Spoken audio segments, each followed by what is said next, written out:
আউটডোরে পেশেন্ট এসে বলে, ডাক্তারবাবু আমার মেয়ের মাসিকটা ঠিক দেরি করে হচ্ছে, সময় মতো হচ্ছে না, অনেকটা দেরি হয়ে যাচ্ছে, কখনো 15 দিন, 1 মাস, 1.5 মাস, 2 মাস অবধি দেরি হয়ে যাচ্ছে।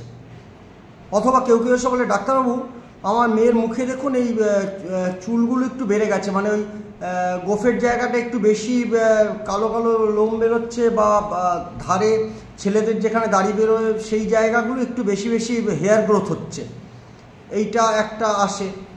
আর কেউ কেউ আসে, ডাক্তারবাবু আমার মেয়ে অস্বাভাবিক মোটা হয়ে যাচ্ছে, তো এই নিয়ে আমি খুব চিন্তায় আছি, মাসিকটাও সময় মতো হচ্ছে না, মুখের দেখুন ওই লোম জায়গাগুলো, হেয়ার এইগুলো একটু বেড়ে যাচ্ছে। তো এই সমস্যা নিয়ে খুবই উদ্বিগ্ন হিসেবে মায়েরা আসে। তো এই বিষয় নিয়ে ডিসকাস করবো। গুড মর্নিং, আমি ডক্টর অমিত সাহা।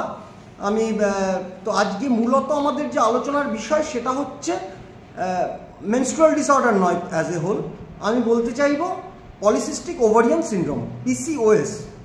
এটা আজকে কিন্তু ঘর ঘর কি কাহানি। তো মূলত যেটা বিষয়টা হয় যে ওভারিতে ছোট ছোট ছোট ছোট সিস্ট তৈরি হয়, ছোট ছোট, এবং এর সাথে সাথে মেনস্ট্রুয়াল ইরেগুলারিটি হয়, আর আরও অনেক রকম। কিন্তু এইটা শুধু এই ওভারিয়ান সিস্ট বা পিরিয়ডে মেনস্ট্রুয়াল ইরেগুলারিটির মধ্যে সীমাবদ্ধ নয়, সেই জন্য এটাকে আমরা বলছি PCOS, পলিসিস্টিক ওভারিয়ান সিনড্রোম। কারণ এর ভেতরে দুটো ব্যাপার আরও আছে। সারা শরীরে কিছু মেটাবলিক চেঞ্জ হয়। আমাদের মেটাবলিক চেঞ্জ মূলত যে দুটো জিনিস আমরা বলি, একটা হচ্ছে অ্যান্ড্রোজেন, হাইপার অ্যান্ড্রোজেনিজম, অ্যান্ড্রোজেনের মাত্রা বেড়ে যায় শরীরে, এবং হাইপার ইনসুলিনিমিয়া উইথ ইনসুলিন রেজিস্ট্যান্স, মানে ইনসুলিনের মাত্রা বেড়ে যায় কিন্তু ইনসুলিন রেজিস্ট্যান্স। এর সাথে সাথে অন্যান্য অনেক অ্যাসোসিয়েটেড সমস্যা দেখা যেতে পারে, যেমন হাই প্রেশার, যেমন হাই ব্লাড সুগার, যেমন কার্ডিওভাস্কুলার ডিজিজ, হার্টের অসুখ, এবং পরবর্তীকালে এদের বাচ্চা আসতে অসুবিধা হয়, বাচ্চা আসলে অ্যাবর্শন হয়ে যাওয়ার সম্ভাবনা বাড়ে, এবং পরবর্তীকালে গিয়ে প্রেগনেন্সির নানান রকম কমপ্লিকেশন, হাইপারটেনশন বা জেস্টানাল ডায়াবেটিস ইত্যাদি সমস্যার কারণে বা প্রিটার্ম ডেলিভারি হয়ে যায় বা সিজারিয়ান সেকশনের দিকে যেতে হতে পারে। তো এই পলিসিস্টিক ওভারি আজকে হচ্ছে আমাদের মানে একদম সমাজে ভীষণ, বা যদিও ডেটা বলছে 10% অ্যারাউন্ড এরকম কিছু, কিন্তু আমি আমার ওপিডি ক্লিনিক্যাল প্র্যাকটিসে যা পাই সেটা হচ্ছে প্রচুর পরিমাণ ইয়ং মেয়েরা 18 বছরের বেশি, এটা 18 থেকে 39-40 বছর অবধি হতে পারে। তো 18 থেকে 18 বছরের বেশি, বা এখন তো আমি 16-17তেও পেয়েছি এমনকি, মেয়েদের এই পলিসিস্টিক ওভারিয়ান সিনড্রোম, এই PCOS, ওভারিতে সিস্ট, এই ব্যাপারটা নিয়ে কিন্তু খুব কমনলি আমার কাছে আসে। প্রথমেই একটা কথা ক্লিয়ার করে দিই যে ওভারিতে সিস্ট আর পলিসিস্টিক ওভারি দুটো বিষয়কে এক করে গুলিয়ে ফেললে চলবে না। ওভারিতে সিস্ট অনেক রকম হতে পারে, মানে একটা যেমন সেরাস, মিউসিনাস, অনেক রকম সিস্ট হতে পারে, সেগুলো আলাদা আলাদা, সেটা একটা বা দুটো ইত্যাদি। কিন্তু এই পলিসিস্টিক ওভারি যেটা, সেটা হচ্ছে ওভারিতে ছোট ছোট ছোট ছোট সিস্ট হচ্ছে, এবং এদের যেটা মূল সমস্যা অ্যানোভুলেশন, মানে সিস্ট মানে ওভারিটা ইয়ে করার জন্য ওভারিতে ওভাম বেরোতে পারছে না, ছোট ছোট সিস্ট হয়ে সেগুলো ফলিকেলগুলো ছোট ছোট ছোট সিস্ট হয়ে এগুলো আটকে যাচ্ছে, যেই কারণে মূলত ওভুলেশন না হওয়ার জন্যে, মানে ডিমটা রিলিজ হতে না পারার জন্যে, ডিমটা রিলিজ হওয়ার পর যে হরমোনগুলো বেরোয় সেই হরমোনগুলো, প্রোজেস্টেরন ইত্যাদি হরমোনগুলো পুরোপুরি বেরোচ্ছে না, যেই কারণে হচ্ছে এদের পিরিয়ডটা ডিলে হচ্ছে। তো আজকে আমার উদ্দেশ্য মূলত সাধারণ মানুষের জন্য বোঝার সুবিধা, আমি যতটা সম্ভব মেডিকেল টার্ম কম ইউজ করে সরল করে বলার চেষ্টা করব। এটা একটা ভাস্ট সাবজেক্ট, এত ছোট সময় কভার করা খুবই টাফ, কিন্তু তাও আমি চেষ্টা করব যতটা সরল করে মূলত ডায়াগনোসিস এবং কমপ্লিকেশন ইত্যাদি কী কী করণীয় এই দিকটায় গুরুত্ব দিতে। তো ডায়াগনোসিসের দিকে যদি আমরা আসি, ডায়াগনোসিস কীভাবে করব, এই যে পলিসিস্টিক ওভারি ডায়াগনোসিসের রোটেট্রাম একটা ক্রাইটেরিয়া আছে, সেই ক্রাইটেরিয়া 3টে বিষয় আছে, 3টের মধ্যে 2টো থাকলে আমরা তাকে PCOS বলে স্ট্যাম্প করতে পারি। 2টো কী কী?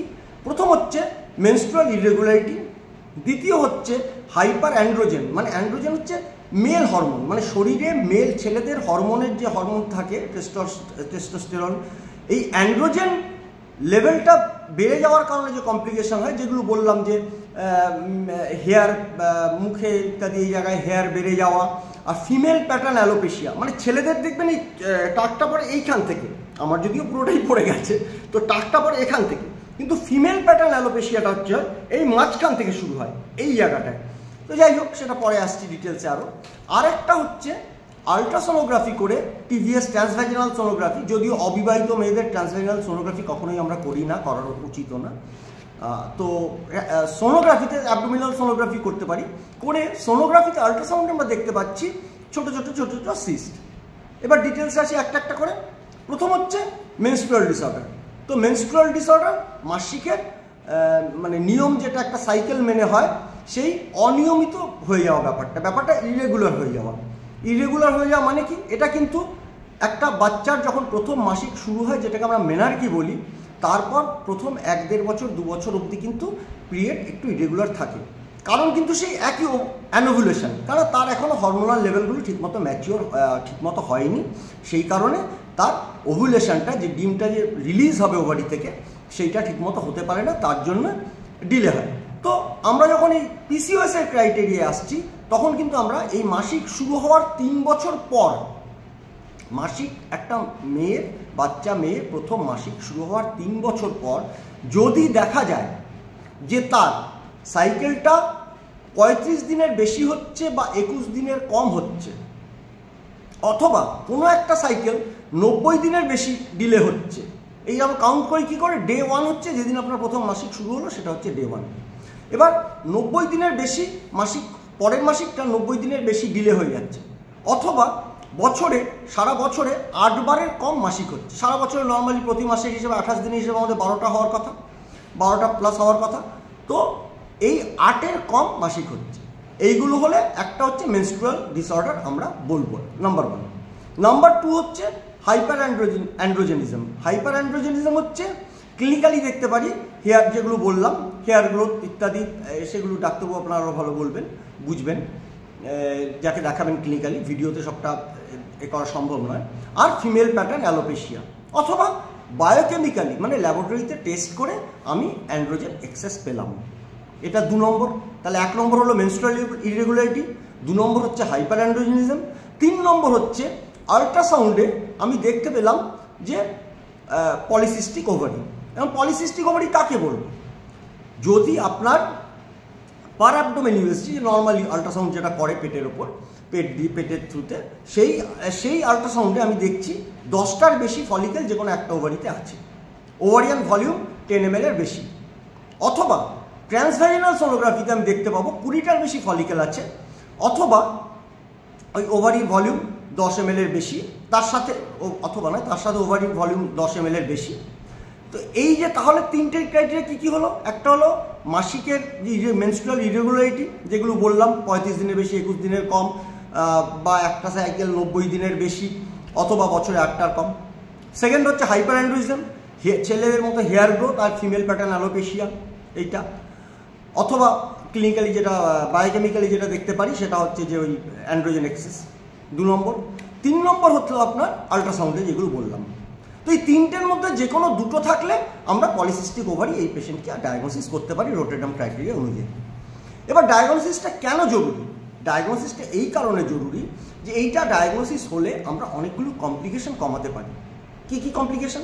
যেমন যাদের এই পলিসিস্টিক ওভারি হয়, তাদের এই মেটাবলিক ডিসঅর্ডারের কারণে, বললাম আগে একটা বললাম ইনসুলিন রেজিস্ট্যান্সের একটা কথা বললাম, এছাড়া হাইপার টেনশন, তাদের যেহেতু ওবেসিটি থাকে, হাইপার টেনশন, তাদের প্রেশার বেশি হয়, সুগার বেশি হয়, তাদের হার্টের অসুখের চান্স বেড়ে যায়, এবং অবশ্যই ভবিষ্যতে আপনার এই বাচ্চা আসা থেকে শুরু করে হওয়া অবধি পুরোটাই একটা কমপ্লিকেশনের দিকে যায়। তাই এটা আর্লি এবং কন্টিনিউয়াস ট্রিটমেন্ট মনিটরিং দরকার। হয়ে গেল এই পার্টটা, ডায়াগনোসিস পার্টটা, এবং এই পার্টটা তাহলে ক্লিয়ার হলো। এর পরবর্তীকালে আমি যেটা আসবো, এবার এখানে একটা খুব গুরুত্বপূর্ণ বিষয় হচ্ছে বডি মাস ইন্ডেক্স, মানে ওবেসিটি। এই ওবেসিটিটা এখন একটা বিষয় আছে এর মধ্যে, হাঁস আগে না মুরগি আগে, এটা এখন হাঁস আগে না ডিম আগে, এটা এখনও মানে ইয়ে হয়নি। তো এই ফলিকেলগুলো হওয়ার কারণেই মেটাবলিক ডিসঅর্ডার হচ্ছে, না মেটাবলিক ডিসঅর্ডার হওয়ার কারণে ফলিকেল হচ্ছে, এটার বিষয়ে এখনও কাজকর্ম চলছে, নানান রকম আসছে, কোনো স্টাডি বলছে এটা আগে, কোনো স্টাডি বলছে ওটা আগে। তাই এটার ব্যাপারে এখনই আমি খুব এই করে কনফিউশন বাড়াতে চাইছি না। কিন্তু মূলত বিষয়টা হলো ওবেসিটিটা একটা ইম্পর্টেন্ট ফ্যাক্টর। তাহলে আমার যখন আমি চিকিৎসার দিকে যাব, তাহলে আমার প্রথম কি হবে? ওবেসিটি কমানো। সেটা আমি চিকিৎসা যখন বলবো তখন আসবো। এবার পিসিওএস স্ট্যাম্প করার সাথে সাথে আমাকে আরও কয়েকটা কাজ করতে হবে। স্ট্যাম্প করার আগে 3টে ক্রাইটেরিয়া বললাম মতো আছে, এছাড়াও কয়েকটা কাজ করতে হবে। এই অ্যান্ড্রোজেন এক্সেস মানে মেল হরমোন এক্সেস একটা শরীরে কিন্তু অনেক কারণে হতে পারে। একটা মেল হরমোন সিক্রেটিং মানে ছেলেদের হরমোন সিক্রেটিং টিউমার হয়েছে পেটে, থাইরয়েডের কিছু, এছাড়া থাইরয়েডের কিছু গন্ডগোল আছে, প্রোল্যাকটিন, প্রোজেস্টেরনের কিছু গন্ডগোল, 17 হাইড্রক্সি প্রোজেস্টেরন, এগুলোর কিছু গন্ডগোল। তো এই টেস্টগুলো করে কিন্তু আমাদের এটাকে রুল আউট করতে হবে যে অন্য কোনো অসুখ নয় তো, এই 3টে দেখে আমি পিসিওএস স্ট্যাম্প মেরে দিলাম তারপর অন্য কিছু নয় তো। তাহলে পাশাপাশি আপনার ডাক্তারবাবু করবেন, অন্য টেস্টগুলো কিন্তু করতে হবে, খুবই ইম্পর্টেন্ট সেই টেস্টগুলো করা। সেই টেস্টগুলোর মধ্যে একটা লম্বা লিস্ট আছে, আমি একটু আপনাদের লিস্টটা বলে দিই। যেমন ধরুন prolactin, thyroid stimulating hormone, luteinizing hormone, follicle stimulating hormone, 17 hydroxy progesterone, total testosterone, আর একটা বিষয় খুব ইম্পর্টেন্ট অ্যান্টি মুলেরিয়ান হরমোন। এইটা কিন্তু একটু বেশি বয়সে গিয়ে এটা কিন্তু আমরা বেশি পাই, যাদের পিসিওএস থাকে। এএমএইচ কিন্তু বোধহয় 35-এর বেশি এরকম একটা কিছু থাকে। তো যাই হোক, তাহলে এই বাকি টেস্টগুলো কিন্তু করে আমাদের সেই জিনিসগুলো রুল আউট করতে হবে। এটা একটা খুব ইম্পর্টেন্ট পার্ট আপনার। এরপরে আসি পিসিওএসে কিন্তু আপনার এই যে অ্যান্ড্রোজেন লেভেল বা এগুলো কিন্তু আপনার টেস্ট করবেন যখন, তার আগে কিন্তু আপনাকে কম্বাইন্ড হরমোন কন্ট্রাসেপটিভ পিল, যদি কন্ট্রাসেপটিভ পিল খায় সেই পিলটা কিন্তু 3 মাস আগে বন্ধ করে দিতে হবে, নাহলে কিন্তু এই হরমোনের স্টাডিগুলো সব গন্ডগোল আসবে। আর ডে 2 to ডে 4 করতে হবে, সেগুলো আপনার ডিটেলসে যাচ্ছি না, সেগুলো আপনার ডাক্তার আপনাকে বলে দেবে। তো এই যাই হোক, এইগুলো টেস্ট করে ডায়াগনোসিস হলো। Now what? এবার তাহলে আসি চিকিৎসার পর্যায়ে। চিকিৎসার পর্যায়ে আমি আমার পেশেন্টদের যেটা বলি, বারবার বলি, একটাই কথা বলি যে লাইফস্টাইল মডিফিকেশান। আজকে দেখবেন পিসিওএস বেড়ে যাওয়ার একটা ইম্পর্ট্যান্ট কারণ হচ্ছে আমাদের এই ইয়ং জেনারেশনের মেয়েরা সারা দিন মোবাইলে বসে আছে অথবা পড়াশুনো, বই নিয়ে বসে আছে। এবং বই নিয়ে বসে থাকা মানে শুধু তো বই নয়, বই মানে ল্যাপটপ, কম্পিউটার, মোবাইল ইত্যাদি এগুলো আছে। তো এই যে এক্সারসাইজ পার্টটা, আগেকার দিনে কী হতো, আমাদের ছোটোবেলায় আমরা মেয়েরা খেলতে যেত, সাইক্লিং করতো, সুইমিং করতো, কিন্তু এখন এই প্রোমোটারির দৌলতে তো সেসব গেছে, মাঠই নেই খেলার, খেলবে কোথায়? তো এই যে ফিজিক্যাল অ্যাক্টিভিটি কমে যাওয়ার ফলে কিন্তু ওবেসিটি মানে মোটা হয়ে যাচ্ছে, মেয়েরা ওয়েট গেইন করছে, এটা একটা কারণ। আরেকটা কারণ হচ্ছে ডায়েট, ফাস্ট ফুড, এক মারাত্মক জিনিস। এখন আগে কি সেই বিকেলবেলা মুড়ি চানাচুর, রুটি ইত্যাদি এগুলো ছিল, কিন্তু এখন ফাস্ট ফুড। এই ফাস্ট ফুডটা এতটাই মানে সমাজে ছড়িয়ে পড়েছে, ফাস্ট ফুডের ব্যাধি, আমি এটাকে ব্যাধিই বলবো, এটা কিন্তু একটা ভয়ঙ্কর ক্ষতি করে যাচ্ছে। তো এই লাইফস্টাইল মডিফিকেশান মূলত আমি এই দুটো বললাম। তাহলে একটা হচ্ছে এক্সারসাইজ আর একটা হচ্ছে ডায়েট। এবার ডায়েটে সবুজ শাক পাতা, ফাস্ট ফুড খেলে ন্যাচারালি সবুজ, আজকালকার বাচ্চারা দেখবেন সবুজ শাক পাতা খেতেই চায় না, অন্তত আমার মেয়েকে আমি বুঝি, এরা সবুজ শাক পাতা খাবে না, সবুজ সবজি এরা খাবে না। হ্যাঁ, এদেরকে তার বদলে ম্যাগি দাও, মোমো দাও, এরা হচ্ছে তার পেছনে প্রচণ্ড। এই ডায়েট এটা কিন্তু একটু কষ্ট করে, একটু ট্যাকটিক্যালি মায়েদের হ্যান্ডেল করতে হবে। এবং এই ফাস্টফুড এবং ডায়েট, এটা ডায়েটের ব্যাপারটা দেখতে হবে আর এক্সারসাইজের ব্যাপারটা দেখতে হবে। এখন কিন্তু আরেকটা ভালো দিক আমি বলবো, যেটা হচ্ছে জিমে যাওয়াটা একটা আস্তে আস্তে এই ফ্যাশনটা, ট্রেন্ডটা ক্যাচ করছে, এটা খুব ভালো দিক একটা। তো যে কোনো ফর্মে হোক এক্সারসাইজ করতে হবে, ডায়েট ঠিক করতে হবে। কারণটা এতটাই গুরুত্বপূর্ণ, শুধুমাত্র 5 থেকে 10% যদি আমি ওজন কমাতে পারি, আমার কিন্তু এই পিসিওএসের কমপ্লিকেশনস ইত্যাদি অনেকটাই কমে যায়। তাহলে আমার first line of therapy in PCOS হচ্ছে ওয়েট রিডাকশন। এই ওয়েট রিডাকশানটা কিন্তু একটা খুব ইম্পর্টেন্ট পার্ট। এর পরবর্তীকালে যে ট্রিটমেন্টগুলো আছে সেগুলো আমি খুব ডিটেলসে যাব না, জাস্ট উল্লেখ করে যাব। সেটা হচ্ছে কম্বাইন্ড পিল, মানে হরমোনাল কন্ট্রাসেপটিভ পিল যেগুলো, সেইগুলো আছে। এছাড়া মেটফর্মিন আছে, ওয়েট রিডাকশানের ক্ষেত্রে খুব ভালো কাজ করে। এছাড়া আমার ইনোসিটল, নানান রকম ওষুধ আছে, এগুলো আমরা সব করতে পারি। এর পরবর্তীকালে আমি একটু, এত ভাস্ট টপিক, আমি একটু জাস্ট হেডিংগুলো জট ডাউন করে নিয়েছি যাতে মানে। এবার একটা বিষয় আসি, এবার হচ্ছে এই পিসিওএস এর পেশেন্টদের মূলত আমরা দুটো ভাগে ভাগ করি ট্রিটমেন্ট করার সময়। একটা হচ্ছে পেশেন্টের এজ অনুযায়ী সে কি এখন ম্যারিড, সে কি মা হতে চায়, এটা একটা দিক। আরেকটা দিক হচ্ছে আমার যে তার আনম্যারিড মেয়ে, ইয়ং মেয়ে, তার এই পিসিওএস এর ট্রিটমেন্ট করতে হবে। এই দুটো ক্ষেত্রে ট্রিটমেন্টে একটু ডিফারেন্স আছে। ডিফারেন্সটা হচ্ছে এটা যে আমি বললাম পিসিওএস এর একটা ইম্পর্টেন্ট ফ্যাক্টর এই মেনস্ট্রুয়াল ইরেগুলারিটির, আগেই বললাম যে অ্যানোভুলেশন। তো যে মা হতে চায় তাকে আমি এই অন্যান্য ট্রিটমেন্টের সঙ্গে ওভুলেশন ইনডিউসিং ড্রাগস এগুলো দিতে পারি। এক সময় আমরা ক্লোমিফেন সাইট্রেট দিতাম, নাও লেট্রোজোল, যাকে নিয়ে অনেক বিতর্কের পর আলটিমেটলি লেট্রোজোলও চলে এসছে। তো এই ওভুলেশনের ব্যাপারটা আমরা কিন্তু যারা বাচ্চা চায় তাদেরকে সেই লাইনে অ্যালং উইথ মেটফর্মিন ইত্যাদি সেই লাইনে ট্রিটমেন্ট করব। আর যারা বাচ্চা চায় না তাদেরকে এই কম্বাইন হরমোনাল কন্ট্রাসেপটিভ যেটা বললাম সেই দিয়ে তাদের ট্রিটমেন্ট পার্টটা করব। এইটা গেল তাহলে ওভারঅল। এতটুকু সময় পুরোটা কভার করা সম্ভব নয়, ওভারঅল একটা ট্রিটমেন্ট মডালিটি ইত্যাদি বললাম। এরপরে আরেকটা বিষয় আমি আসব, যেটা হচ্ছে যে এই যে যাদের ধরুন এই পিসিওএস হলো, তাদের তো বললাম প্রেশার, হাইপারটেনশন, ডায়াবেটিস ইত্যাদি এই পার্টগুলো তো আছে। এর সাথে সাইকোলজিক্যালি তাদের কিন্তু একটা গণ্ডগোল হয়। তারা প্রচণ্ড অ্যাংজাইটি, ডিপ্রেশন, ইরিটেবিলিটি, তাদের ধরুন মানে পরবর্তীকালে গিয়ে প্রেগনেন্সি আসছে না, তার জন্য সমাজে এখনও আমাদের সমাজে যে ট্যাবুটা আছে সেই ট্যাবুটা ক্যারি করা, ইরিটেশন, লোকের সঙ্গে অহেতুক মানে ইরিটেট হয়ে ঝগড়াঝাটি করা লোকের সঙ্গে। এবং এই যে ডায়েটটা বললাম, ওর একটা নেগেটিভ পার্ট আবার আছে। এই ডায়েট মানে ব্যালেন্স ডায়েট না করে সে হচ্ছে কি পুরো একটা, সেটা আবার আরেক অদ্ভুত, সে কিছুই খাচ্ছে না, সে কিছুই করছে না, না খেয়ে না করে সে অসুস্থ হয়ে পড়ছে।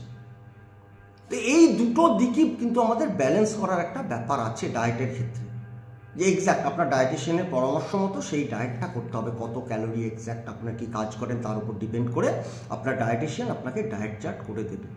এছাড়া হাইপার টেনশন, ব্লাড সুগার, হার্টের অসুখ যেগুলো বললাম, এইগুলো যে হতে পারে তার জন্য তাদের কিন্তু একটা health assessment, annual health assessment দরকার। অ্যানুয়াল হেলথ অ্যাসেসমেন্ট মূলত আমরা যেগুলো করি খুব বেসিক জিনিসপত্র, বছরে একবার করে অন্তত তার ব্লাড প্রেশারটা, তার ব্লাড সুগারটা, তার বডি ওয়েটটা কী হচ্ছে, তার স্লিপ মানে স্লিপ খুব ওবেস হয় তো ওবিস পেশেন্টদের কী হয়, এখানে একটা প্রবলেম হওয়ার কারণে তাদের হচ্ছে অবস্ট্রাকটিভ স্লিপ অ্যাপনিয়া হয়, সেইটা হচ্ছে কিনা। তাহলে স্লিপ অ্যাপনিয়া হলে তার ঘুম হবে না, তার আরও কমপ্লিকেশানস ধীরে ধীরে হার্টের অসুখ ইত্যাদি এবং সাইকোলজিক্যাল পার্ট অনেকটাই বাড়বে। এই পার্টটা হবে তার যেটা বললাম ডিপ্রেশন, অ্যাংজাইটি আছে কিনা। তো এই ব্যাপারগুলো কিন্তু আমাদের বছরে একবার করে আমাদের পিসিওএস যাদের আছে তাদের কিন্তু ট্রিটমেন্টের সাথে সাথে এই অ্যাসেসমেন্টগুলো ঠিক হয়ে গেছে। এখন হয়তো ওষুধ খেয়ে মাসিক রেগুলার হচ্ছে সব ঠিক হয়ে গেছে, চিন্তা নেই কিছু, কিন্তু তাও এই অ্যাসেসমেন্টগুলো কিন্তু বছরে একবার আমাদের করে যাওয়া উচিত। তাহলে এবার রাউন্ড আপ করি, বেশি বড় করবো না ভিডিও। মূলত পিসিওএস হচ্ছে তিনটে গন্ডগোল। এক নম্বর হচ্ছে আপনার মেনস্ট্রুয়াল ডিসঅর্ডার, 2 নম্বর হচ্ছে মেল অ্যান্ড্রোজেনের আধিক্য বডিতে, হাইপার অ্যান্ড্রোজেনিজম, আর একটা হচ্ছে হাইপার ইনসুলিনেমিয়া, ইনসুলিনের আধিক্য কিন্তু সাথে সাথে ইনসুলিন রেজিস্ট্যান্স, যেটা হচ্ছে আমাদের এই মোটা হয়ে যাওয়া ইত্যাদি। এইগুলোতে আপনার শরীরে ইনসুলিন রয়েছে কিন্তু ইনসুলিন রিসেপ্টরগুলো কাজ করছে না, সেই জায়গাতে আপনার এই পার্টটা কিন্তু আমাদের খেয়াল করতে হবে। তাহলে মূলত এই তিনটে বিষয় হলো। ডায়াগনোসিস আপনাদের বলে দিয়েছি, ডায়াগনোসিসের তিনটে পার্ট বলেছি। এরপরে একটা হচ্ছে আপনার মেনস্ট্রুয়াল ইরেগুলারিটি, হাইপার অ্যান্ড্রোজেনিজম, আর হচ্ছে আল্ট্রাসাউন্ডে ওই পলিসিস্টিক ওভারি। পলিসিস্টিক আল্ট্রাসাউন্ড জানেন তো, একটা কথা বলি, খুব সুন্দর, মানে একটা সুন্দর মানে খারাপ সুন্দর আর কি, মানে দেখতে অদ্ভুত, মানে চেন অফ পার্লস, মানে মনে হয় যেন ওই ওভারিটা মাঝখানটা থেকাটা ঠিক হয়ে একটা হ্যালোর মতো হয়ে, আর চারপাশে ছোটো ছোটো ছোটো ছোটো ছোটো ছোটো সিস্টেমের মতো দেখা যায়। হ্যাঁ, স্ট্রিং অফ পার্লস বলে। তো আল্ট্রাসাউন্ড, এটা কিন্তু আল্ট্রাসাউন্ডের খুব ক্লাসিক্যাল ফাইন্ডিং। যাই হোক, এনিওয়ে এটা বিষয় নয়। তো এই তাহলে এই 3টে পার্ট হলো। আর তাহলে আমাদের কি করতে হবে? ডায়েট, এক্সারসাইজ, মেডিসিন, অবশ্যই ডাক্তারের আপনার চিকিৎসকের পরামর্শ অনুযায়ী। দয়া করে গুগল করে বা এই আমাদের মতো যারা ডাক্তাররা ভিডিও বানায় তাদের ভিডিও দেখে ট্রিটমেন্ট করবেন না, কারণ মেডিসিনে কিন্তু 2+2 কখনো 4 হয় না। তাই জন্যে আপনাকে প্রথম থেকে, ছোটবেলা থেকে বাচ্চাকে এক্সারসাইজ এবং ডায়েটের দিকে নজর দিতে হবে, যাতে ভবিষ্যতে সে একটা হেলদি ডায়েট এবং হেলদি এক্সারসাইজের হ্যাবিট নিয়ে গ্রো করতে পারে। ধন্যবাদ, নমস্কার, আজকের জন্য এইটুকুই।